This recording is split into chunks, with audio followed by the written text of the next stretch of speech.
Hello guys, welcome to my YouTube channel Mathetry. Guys, हम class 10th का math कर रहे हैं।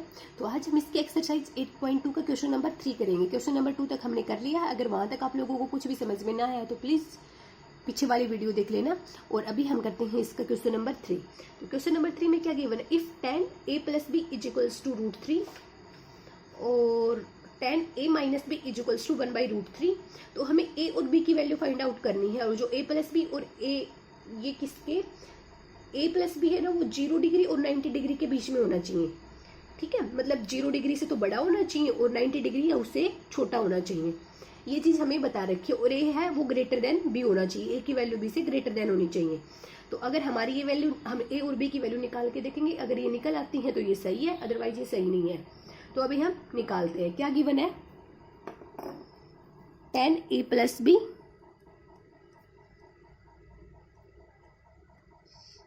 tan a + b गिवन है √3 और tan a - b गिवन है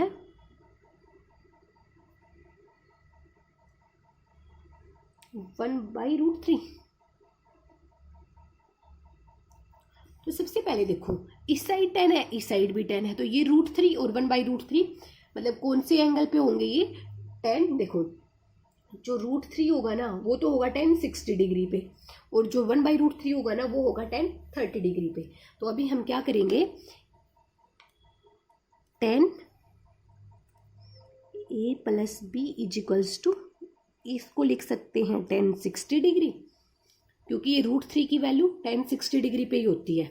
हमें इस साइड भी 10 में ही चाहिए। अगर यहाँ पे कोट होता ना तो हम कोट में निकालते, लेकिन यहाँ पे हमें 10 गिवन है तो 10 60 डिग्री पे वैल्यू √3 होती है। और ये क्या हो जाएगा?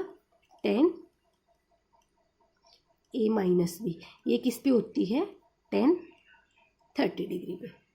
ठीक है, तो अगर हमें ये वैल्यूज पता है ना तो ये इजीली निकल जाएगा। 10 60 डिग्री पे वैल्यू कितनी होती है? √3 होती है। 10 30 डिग्री पे कितनी होती है? 1/√3 होती है। तो यहाँ से 10 से 10, 10 से 10, ये चीज़ें हमारी यहाँ पे कंपेयर करेंगे तो क्या हो जाएगा? a + b की जो वैल्यू है वो किसकी इक्वल है?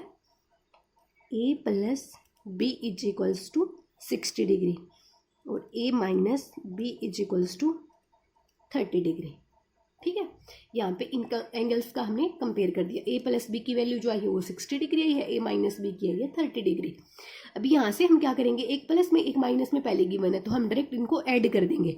तो इनको ऐड करेंगे तो ये ऐड करेंगे तो ये यही रहेगा, माइनस ही रहेगा, और ये भी ऐड हो जाएगा। तो इससे ये कट गया। ये कितना बचा? 2a, ये हो गया 90 डिग्री। तो यहाँ से 2a = 90 डिग्री हो गया। तो a की वैल्यू कितनी आ गई? 90 डिग्री अपॉन 2 मतलब 45 डिग्री। ठीक है, अगर a की वैल्यू 45 डिग्री आ गई तो अभी हम इसमें से किसी भी एक इक्वेशन में a की वैल्यू पुट कर लेंगे। तो कितनी आ जाएगी? a + b = 60 degree. तो a की जगह क्या पुट करते हैं? 45 डिग्री + b = 60 डिग्री। तो यहाँ से b की वैल्यू कितनी आ जाएगी? 60 डिग्री - 45 डिग्री, ये इस साइड आ जाएगा। तो यहाँ से b की वैल्यू इसमें से सब्ट्रैक्ट करेंगे तो कितना बचेगा? 15 डिग्री। तो ये a की वैल्यू आ गई 45 डिग्री और b की आ गई 15 डिग्री। तो ये हमें a और b की वैल्यू बतानी थी। तो ये बिल्कुल सही है।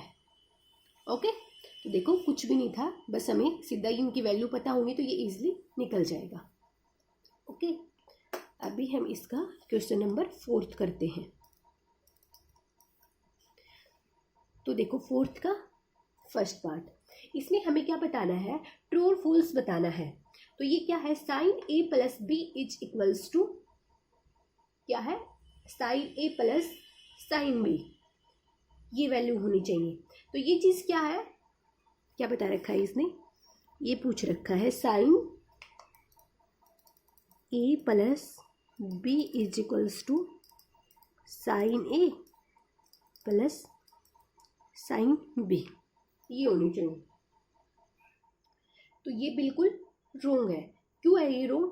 देखो, अगर ये वाला है ना एक एंगल है, ये अलग है, ये अलग है, इसको हम ऐसे कैसे निकाल के दिखाएंगे? मान लो हमने a की वैल्यू ले ली, मैं एक बार निकाल के दिखा रही हूँ। a ले लिया मैंने 60 डिग्री और b ले लिया मैंने कितना? 30 डिग्री। तो अभी हम ए और बी की जगह इनकी वैल्यू पुट करते हैं। 30 डिग्री, ये कितना हो गया, साइन 60 डिग्री, साइन 30 डिग्री। मैंने जो वैल्यू ली थी वो पुट करी है। ये 60 + 30 कितना हो जाएगा, साइन 90 डिग्री। ये कितना है, sine 60 degree plus sine 30 degree. तो अभी हम यहाँ से ऐसे ट्रू नहीं बोल देंगे कि इन दोनों के एंगल को, ऐसे एंगल ऐड नहीं होंगे। अभी हम यहाँ पे इनकी जो वैल्यूज हम वो पुट करेंगे। तो साइन 90 डिग्री कितना होता है, 0 होता है। और साइन 60 डिग्री पे इसकी वैल्यू कितनी होती है, √3/2 होती है। और साइन 30 पे कितनी होती है, 1/2 होती है। तो ये 0 के इक्वल तो आएगा नहीं, यहाँ से √3 + 1/2 हो जाएगी इसकी वैल्यू। तो ये दोनों इक्वल नहीं है, इसका मतलब ये क्या हो जाएगा, फॉल्स हो जाएगा। ठीक है, तो हमें क्या ट्रू और फॉल्स बताना था, हमने हमारे आंसर को जस्टिफाई कर दिया है। ये चीज़ हमारी गलत है क्योंकि यहाँ पे ये एक अलग एंगल है, ये पूरी वैल्यू अलग है, ये पूरी वैल्यू अलग है। ठीक है, तो ये चीज़ गलत है। अभी हम इसका सेकंड पार्ट करते हैं। तो देखो सेकंड पार्ट में क्या बता रखा, the value of sine theta increases as theta increases. अगर देखो क्या बता रखा है इसने, यहाँ पे हम थीटा ले लेते हैं, ये साइन हो गया। ठीक है, थीटा की वैल्यू क्या है, 0 डिग्री जो हमने पढ़ा है, 30 डिग्री और क्या है 30 के बाद 45 डिग्री, 60 डिग्री और 90 डिग्री। और साइन थीटा पे ये एंगल है, ये एंगल 0 डिग्री, 30 डिग्री, 45 डिग्री। हमें साइन की वैल्यू बतानी है। 0 डिग्री पे 0 होती है, 30 डिग्री पे 1/2 होती है और 45 डिग्री पे 1/√2 होती है और √3/2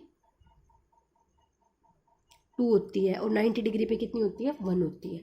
तो हमें क्या बताना है कि अगर है ना थीटा की वैल्यू को हम इंक्रीज करेंगे ना, साइन थीटा की वैल्यू को इंक्रीज करेंगे ना, तो ये जो इनकी वैल्यू, जैसे थीटा की वैल्यू इंक्रीज हो रही है ना, 0, 30 डिग्री, 45 डिग्री, वैसे इनकी ये वाली वैल्यू ना वो भी इंक्रीज है या नहीं, ये बतानी है। तो देखो 0 डिग्री पे 0 आती है, 30 डिग्री पे फिर इंक्रीज हुई, ये वैल्यू तो इंक्रीज हो रही है, ये भी देखते इंक्रीज हो रही है कि तो 0 से 1/2 बड़ा होता है, 1/2 से 1/√2 बड़ा होता है, 1/√2 से √3/2 बड़ा होता है, √3/2 से 1 बड़ा होता है। जैसे ये इनके एंगल इंक्रीज हो रहे हैं ना ये थीटा वाले, वैसे इनकी जो वैल्यू है ना वो भी इंक्रीज हो रही है। तो इसका मतलब ये क्या है, ट्रू है।